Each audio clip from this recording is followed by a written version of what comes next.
Lisa and I've been a certified ostomy nurse since 1997, and I'm going to walk you through the steps of applying Stomahesive powder to your peristomal skin, which is the skin around your stoma, using the crusting technique.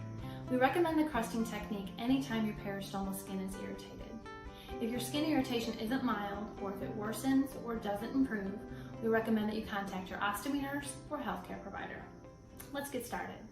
After you clean and dry your peristomal skin, again that's the skin around your stoma, wherever your skin is red, raw, or weepy, you're going to puff a light dusting of the Stomahesive powder onto your skin, then brush or dust off the excess. So like this.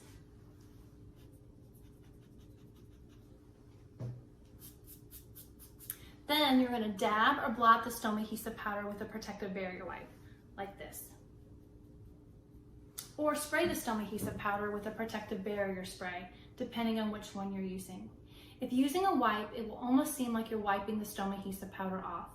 But when you dab or blot the Stomahesive powder, you're adding moisture to the powder.